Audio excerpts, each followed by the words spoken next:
দর্শক, আপনাদের সবাইকে শুভেচ্ছা। শুরু হলো সব খবর। নিয়মিত এই আয়োজনে স্বাগত জানাচ্ছি আপনাদের সবাইকে। সাথে আছি আমি মনিরুল ইসলাম। প্রধান বিচারপতি হিসেবে নিয়োগ পেয়েছেন সৈয়দ রেফাত আহমেদ। শনিবার রাষ্ট্রপতি তাকে নিয়োগ দেন। বিকেলে তাকে নিয়োগের দাবি জানিয়েছিল বৈষম্য বিরোধী আন্দোলনের শিক্ষার্থীরা। এর আগে ছাত্র বিক্ষোভের মুখে পদত্যাগ করেছেন প্রধান বিচারপতি কে এম ওবায়দুল হাসান সহ আপিল বিভাগের 7 বিচারপতি। এদিকে সদ্য নিয়োগ পাওয়া অ্যাটর্নি জেনারেল বলেছেন, দ্রুতই সুপ্রিম কোর্টের কার্যক্রম চালু করা জরুরি। ছাত্রদের দাবির প্রেক্ষিতে সৈয়দ রেফাত আহমেদকে প্রধান বিচারপতি হিসেবে নিয়োগ দিয়েছেন রাষ্ট্রপতি। শনিবার বিকেলে এই দাবি জানিয়েছিল বৈষম্য বিরোধী ছাত্র আন্দোলন। সময় বেঁধে দিয়েছিল রোববার সকাল 9টা পর্যন্ত। তার আগে রাতেই এলো ঘোষণা। সৈয়দ রেফাত আহমেদ এর আগে হাইকোর্ট বিভাগের বিচারপতি ছিলেন। 2003 সালে হাইকোর্টের অতিরিক্ত বিচারপতি হিসেবে তাকে নিয়োগ দেওয়া হয়। ঢাকা বিশ্ববিদ্যালয় থেকে স্নাতক ও অক্সফোর্ড ইউনিভার্সিটি থেকে স্নাতকোত্তর সম্পন্ন করেন তিনি। এর আগে প্রধান বিচারপতি সহ সুপ্রিম কোর্টের বিচারপতিদের পদত্যাগের দাবিতে বিক্ষোভ করে বৈষম্য বিরোধী ছাত্র আন্দোলন। ঢাকা বিশ্ববিদ্যালয়ের কার্জন হলের সামনে থেকে মিছিল নিয়ে সুপ্রিম কোর্ট চত্বরে জড়ো হন শিক্ষার্থীরা। তাদের সঙ্গে যোগ দেয় বিভিন্ন শিক্ষা প্রতিষ্ঠানের কয়েক হাজার শিক্ষার্থী। একটার মধ্যে প্রধান বিচারপতি সহ অন্যান্য বিচারপতি যদি পদত্যাগ না করে, তাহলে তাদেরকে আমরা গণভবন এবং সংসদ ভবনের চিত্র মনে করিয়ে দিতে এবং এই পদত্যাগের মধ্য দিয়ে ফ্যাসিবাদের সমূল উৎপাটন ঘটবে। সময় যত গড়ায় বাড়ে বিক্ষোভের মাত্রা। ছাত্র বিক্ষোভের মধ্যেই দুপুরে নিজের ফেসবুক প্রোফাইলে ভিডিও বার্তায় প্রধান বিচারপতির পদত্যাগের খবর দেন আইন উপদেষ্টা। আমাদের প্রধান বিচারপতি কিছুক্ষণ আগে পদত্যাগ করেছেন। ওনার পদত্যাগ পত্র ইতিমধ্যে আইন মন্ত্রণালয়ে এসে পৌঁছেছে। এটা উপযুক্ত প্রসেসিংয়ের জন্য আমরা কাল বিলম্ব না করে রাষ্ট্রপতির কাছে পাঠিয়ে দিব। পরে সরে দাঁড়ান আপিল বিভাগের 5 বিচারপতিও। এ সময় আপিল বিভাগের বিচারপতি আশফাকুল ইসলামকে ভারপ্রাপ্ত প্রধান বিচারপতি নিয়োগের কথা শোনা গেলে তাতে আপত্তি জানায় শিক্ষার্থীরা। এ অবস্থায় মানুষের মৌলিক অধিকার রক্ষায় দ্রুত উচ্চ আদালত চালু করা জরুরি বলে জানান নতুন attorney general. Doctrine of necessity তত্ত্ব যদি সাংবিধানিকভাবে স্বীকৃতি পায়, তাহলে বর্তমান বাংলাদেশে যে পরিস্থিতি বিরাজ করছে, সেই পরিস্থিতিতে একটা অন্তর্বর্তীকালীন সরকার গঠনের বিকল্প যেমন কিছু নাই, এবং এইখানেই সবচেয়ে best application of doctrine of necessity. আন্দোলনের সুফল ধরে রাখতে ন্যায় বিচার প্রতিষ্ঠা এখন বড় কাজ বলে জানান তিনি। রাসেল আহমেদ, যমুনা নিউজ, ঢাকা। রাষ্ট্রীয় প্রতিষ্ঠানকে গড়ে তোলা হয়েছিল জনগণের নিপীড়নের জায়গা হিসেবে। তাই যত দ্রুত সম্ভব বিতর্কিত আইন বাতিল বা সংস্কার করা হবে বলে জানিয়েছেন আইন উপদেষ্টা ডক্টর আসিফ নজরুল। অন্তর্বর্তীকালীন সরকারের উপদেষ্টার দায়িত্ব নেবার পর প্রথমবারের মতো সচিবালয়ে গিয়ে তিনি বলেন, স্বস্তির পরিবেশ ফিরিয়ে আনা হবে। আইন বিভাগের সঙ্গে বৈঠকে ছাত্র জনতার বিরুদ্ধে মামলা 3 দিনের মধ্যে প্রত্যাহারের সিদ্ধান্ত হয়। আমরা দেখেছি অতীতে পুলিশ, বিচার বিভাগ, দুর্নীতি দমন কমিশন সহ বিভিন্ন রাষ্ট্রীয় প্রতিষ্ঠানকে, এমনকি পাবলিক বিশ্ববিদ্যালয়কে, এগুলিকে জনগণকে নির্যাতনের ওয়েপন হিসাবে ইউজ করার চেষ্টা করা হয়েছে। সংস্কারের আকাঙ্ক্ষা এবং নতুন নির্বাচনের আকাঙ্ক্ষার মধ্যে সমন্বয় করে যেটা যতদিন থাকা দরকার ততদিনই থাকার আমরা থাকবো, বেশিও না কমও না। কনকায় দীর্ঘদিন পর্যন্ত খাবার থাকে গার্ডেন ফ্রেশ। ভালো থাকুন আপনিও। Concha fridge. অন্তর্বর্তীকালীন সরকারের প্রধান উপদেষ্টা ডক্টর মোহাম্মদ ইউনূস বলেছেন, আবু সাঈদের রক্ত বৃথা যাবে না। দেশের প্রতিটি ঘরে অসংখ্য আবু সাঈদ তৈরি হয়েছে। সে বিশ্বকে চমকে দিয়েছে। রংপুরে বৈষম্য বিরোধী ছাত্র আন্দোলনে নিহত আবু সাঈদের বাড়িতে শোক সন্তপ্ত পরিবারের প্রতি সমবেদনা জানিয়ে এসব কথা বলেছেন তিনি। পরে বেগম রোকেয়া বিশ্ববিদ্যালয়ের মতবিনিময়ে অংশ নিয়ে ডক্টর ইউনূস বলেন, তারুণ্যের শক্তি নিয়ে দেশকে এগিয়ে নিতে হবে। রংপুর থেকে আমাদের সহকর্মী তাওহিদ মিথুনের রিপোর্ট। ছবি তুলেছেন নুরুল ইসলাম। অন্তর্বর্তী সরকারের প্রধান উপদেষ্টা হিসেবে শপথ গ্রহণের একদিন পর রংপুরে বৈষম্য বিরোধী ছাত্র আন্দোলনে নিহত আবু সাঈদের বাড়িতে আসেন প্রধান উপদেষ্টা নোবেলজয়ী ডক্টর মোহাম্মদ ইউনূস। গত 16 জুলাই আন্দোলনরত অবস্থায় পুলিশের গুলিতে নিহত হন ছাত্র আন্দোলনের অন্যতম সমন্বয়ক আবু সাঈদ। শনিবার বেলা 11টায় পীরগঞ্জের বাবনপুরে আবু সাঈদের বাড়িতে আসেন মোহাম্মদ ইউনূস। এ সময় তার সাথে ছিলেন দুই উপদেষ্টা নাহিদ ইসলাম ও আসিফ মাহমুদ। প্রথমে নিহত আবু সাঈদের কবর জিয়ারত করেন তারা, পরে দোয়া ও মোনাজাতে অংশ নেন।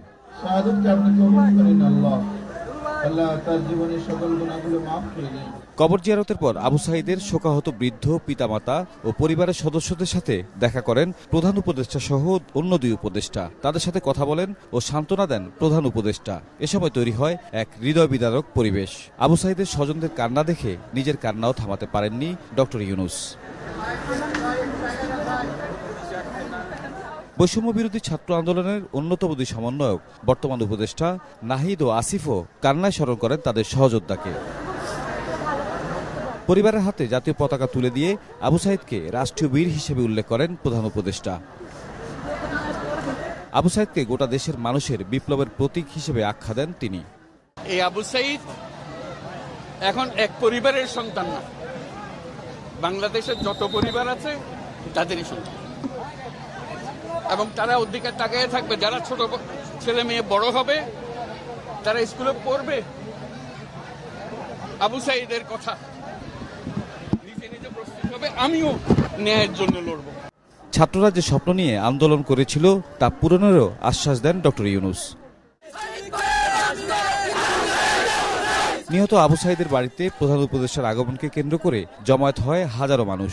স্লোগানে ছিল বিপ্লবী প্রতিবাদ আর হত্যাকাণ্ডের বিচার দাবি।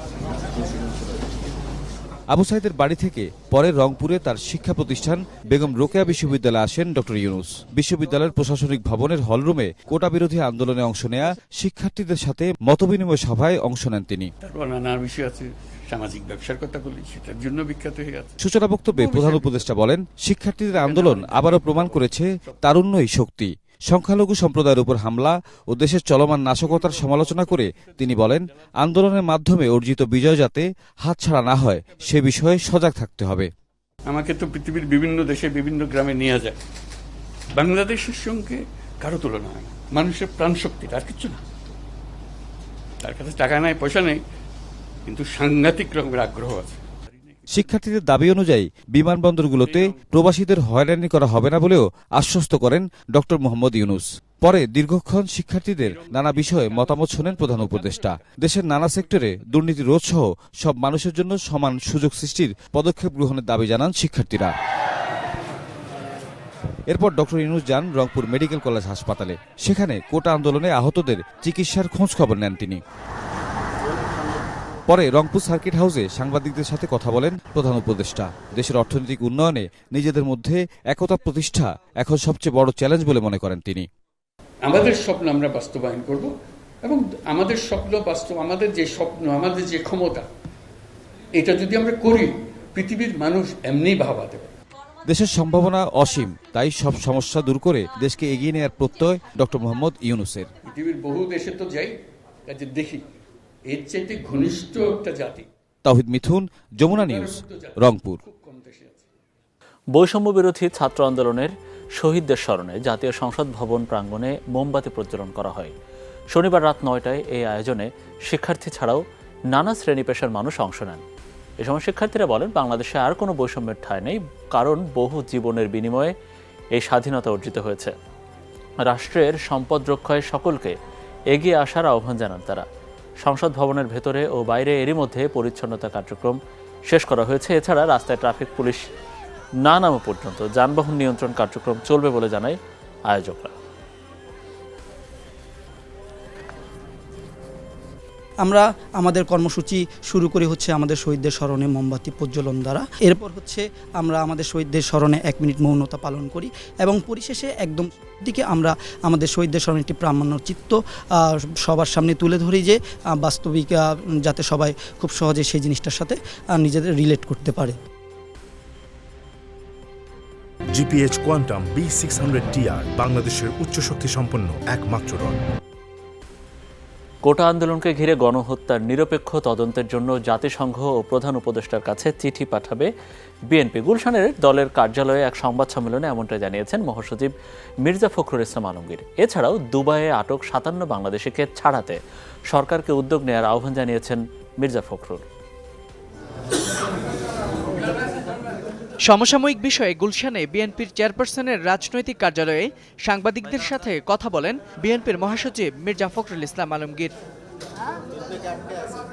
এ সময় তিনি জানান, কোটা আন্দোলনকে ঘিরে গণহত্যার নিরপেক্ষ তদন্ত চেয়ে বিএনপির পক্ষ থেকে জাতিসংঘ ও প্রধান উপদেষ্টার কাছে চিঠি পাঠানো হবে।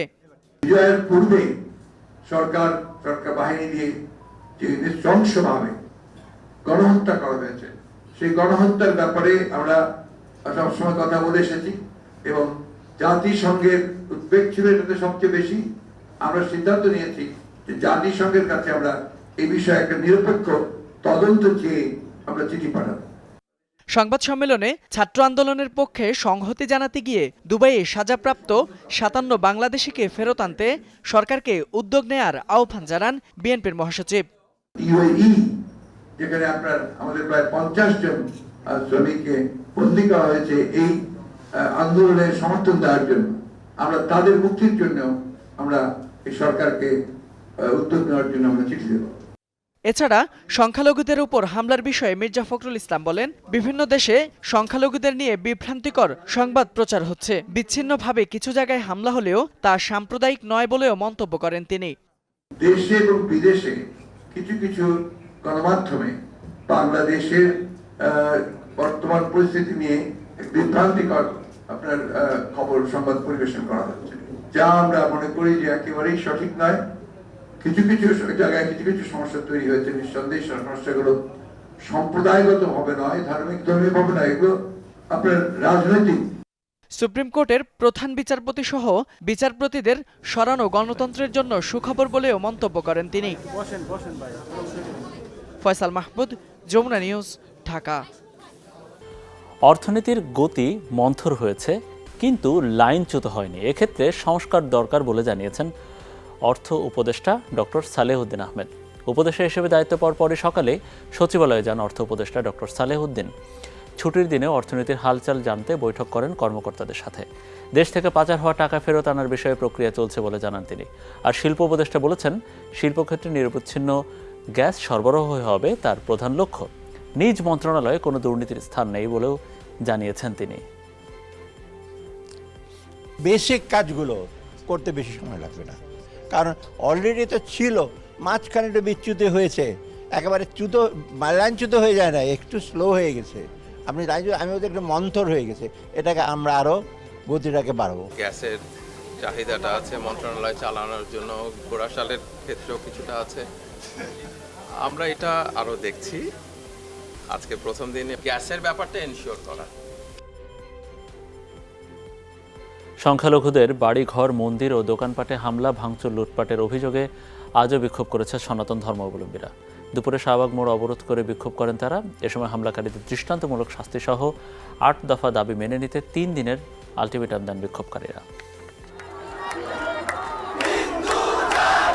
সংখ্যালঘুদের উপর হামলার প্রতিবাদে দ্বিতীয় দিনের মতো উত্তাল শাহবাগ। শনিবার দুপুরে সনাতন ধর্মাবলম্বীরা শাহবাগ মোড়ে অবস্থান নিয়ে বিক্ষোভ করে। প্রশ্ন তোলেন, ক্ষমতার পালাবদল হলেই কেন হামলার শিকার হয় সংখ্যালঘুরা? যে কোনো সরকার আসে তাদের উত্থান পতন যাই ঘটুক, আমাদের উপরে আক্রমণ আমরা চাই না, এগুলো বন্ধ হোক। আমাদেরকে স্বাধীন দেশে আমাদেরকে স্বাধীনতা চাই, আমরা একটাই কথা, আমাদেরকে নিরাপত্তা থেকে আমরা স্বাধীন দেশের স্বাধীন নাগরিক হিসেবে বাঁচতে চাই। সংখ্যালঘুদের সবার আগে বেছে বেছে নির্যাতন করা হয়, এইবারও তার কিন্তু ব্যতিক্রম হয়নি। আমরা বাংলাদেশে থাকবো, অধিকার নিয়ে বাঁচতে চাই, আমরা শান্তিপূর্ণভাবে বাঁচতে চাই। আমরা এখানে মাথা উঁচু করে বাঁচতে চাই, বাঙালি জাতি হিসাবে বাঁচতে চাই, হিন্দু সনাতনী হিসাবে বাঁচতে চাই। আমাদের মন্দির কেন ভাঙা হচ্ছে এটার বিচার আমরা চাই। দেশব্যাপী লুটপাট ও নির্যাতনের ঘটনায় বিচার বিভাগীয় তদন্ত, দোষীদের শাস্তি নিশ্চিত সহ 8 দফা দাবি তুলে ধরেন বিক্ষোভকারীরা। এখন পর্যন্ত যতবার সনাতনীদের উপর অত্যাচার হয়েছে, নির্যাতন হয়েছে, তার ট্রাইব্যুনাল গঠন করে তদন্তের মাধ্যমে দোষীদের শাস্তি প্রদান করতে হবে। আমাদের দাবিটা খুবই সহজ, আমরা বাংলাদেশে স্বাধীনভাবে বাঁচতে চাই, কোনো বৈষম্য চাই না, মন্দিরে আগুন দেওয়া চলবে না। আমাদের একটা মন্দিরে একটা হিন্দু বাড়ি করে একটা দোকানপাটের জন্য আর হামলা না হয়, আর যেগুলোতে হামলা করা হয়েছে তার প্রত্যেকটার বিচার করতে হবে। আমাদের জীবনের নিরাপত্তা চাই, আমাদের সংখ্যালঘুদের নিরাপত্তা চাই। দাবি বাস্তবায়নে উদ্যোগ নিতে 3 দিনের সময় বেঁধে দিয়েছেন সনাতন ধর্মাবলম্বীরা। দ্রুত এই পদক্ষেপগুলো বাস্তবায়নে আলোচনায় বসতে হবে আমাদের সাথে, এবং তাদেরকে আগামী 3 দিনের মধ্যেই এই পদক্ষেপ বাস্তবায়নের জন্য যথাযথ কার্যক্রম বাস্তবায়নে শুরু করতে হবে। সরকারি উদ্যোগে ক্ষতিগ্রস্ত ঘর ও মন্দির পুনর্নির্মাণের দাবিও জানান বিক্ষোভকারীরা। আশিক মাহমুদ, যমুনা নিউজ, ঢাকা। বঙ্গবন্ধু কন্যা শেখ হাসিনাকে দেশে ফেরানোর দাবিতে গোপালগঞ্জে শোডাউন করেছে আওয়ামী লীগের নেতাকর্মীরা। এ সময় সংঘর্ষের ঘটনা ঘটেছে। বিকেলে সদর উপজেলার গোপীনাথপুরে সাবেক প্রধানমন্ত্রী শেখ হাসিনার পক্ষে আওয়ামী লীগের নেতাকর্মীরা জড়ো হন। তারা ঢাকা খুলনা মহাসড়ক অবরোধ করে বিক্ষোভ করতে থাকেন। জেলা ক্যাম্পের লেফটেন্যান্ট কর্নেল মাকসুদুর রহমান জানিয়েছেন, স্থানীয়দের রাস্তা থেকে সরিয়ে দিতে গেলে সেনাবাহিনীর সদস্যদের উপর চড়াও হয় বিক্ষোভকারীরা। ইট পাটকেল ছুটতে থাকে তারা। এক পর্যায়ে সেনা সদস্যরা বিক্ষোভকারীদের ছত্রভঙ্গ করতে লাঠিচার্জ শুরু করে। এ সময় উত্তেজিত হয়ে কর্মীরা সেনাবাহিনীর গাড়ি ভাঙচুর করে এবং সেনাবাহিনীর 2টি গাড়িতে আগুন ধরিয়ে দেয়। সংঘর্ষে 4 সেনা সদস্য সহ কয়েকজন সংবাদকর্মী এবং স্থানীয় 11 জন আহত হয়েছেন, গুলিবিদ্ধ হয়েছেন 2 জন। স্থলে ফিরতে শুরু করেছেন পুলিশ সদস্যরা। এরই মধ্যে সারা দেশের 639 থানার মধ্যে 538টি থানায় সীমিত পরিসরে কার্যক্রম শুরু হয়েছে। বাকি থানাগুলো চালু করতে চলছে ক্ষতিগ্রস্ত পুলিশ ব্যারাক ও স্থাপনা সংস্কার কাজ। সেনাবাহিনীর তত্ত্বাবধানে থানার নিরাপত্তায় রয়েছে আনসার সদস্যরা। তবে সবকিছুর আগে আস্থা ফিরিয়ে আনার তাগিদ দিয়েছেন পুলিশ সদস্যরা। অন্যথায় সেবা বঞ্চিত হচ্ছেন বা হবেন সাধারণ মানুষ, তাতে দুর্ভোগ আরও বাড়বে সামনে।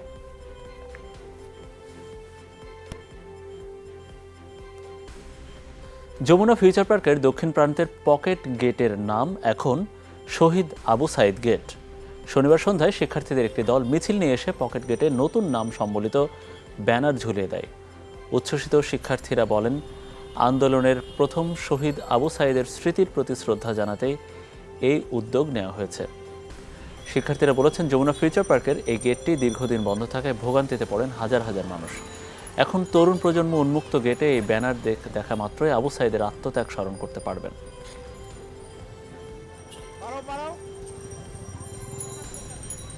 শহীদ আবু সাইদ গেটটা দেখা মাত্রই ডেফিনেটলি আমাদের ছাত্র জনতার, আমাদের যে শহীদ ভাই তার কথাই মনে পড়বে, আর এর স্মরণে এই গেটটা। সো এটা আমাদের একটা ভালো উদ্যোগ। ও যেহেতু মারা গেছে, আমরা চাই না ওরে বলতে, আমরা চাই ওর যেন পুরা বাংলা যেন আমাদের মনের মধ্যে গেটে থাকে, সেই জন্য আমরা এই আবু সাইদের গেটটা করছি। আমরা যখনই এই ব্যানারটা দেখব তখনই আমরা শহীদ আবু সাইদ ভাইকে আমাদের মনে পড়বে।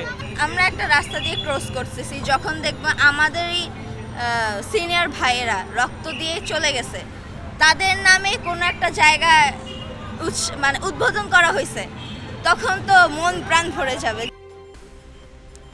বৈষম্য বিরোধী ছাত্র আন্দোলনে আহত শিক্ষার্থী ও সাধারণ মানুষকে অর্থ সহায়তা দিয়েছে এক্স ক্যাডেট ফোরাম ECF।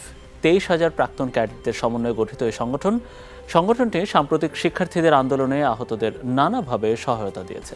এরই ধারাবাহিকতায় শনিবার দুপুরে ঢাকা মেডিকেল কলেজ হাসপাতালে চিকিৎসাধীন শিক্ষার্থীদের এই অর্থ সহায়তা দেন তারা। ডিএমসিতে চিকিৎসাধীন প্রায় 20 জন আহতকে অর্থ সহায়তা দেন তারা। হাসপাতালে চিকিৎসাধীন 20 জনকে তারা 2 লাখ টাকার সহায়তা দেন। আগামীতেও দেশের যে কোনো প্রয়োজনে সংগঠনের পক্ষ থেকে সহায়তা অব্যাহত থাকবে বলে জানান সাবেক ক্যাডেটরা।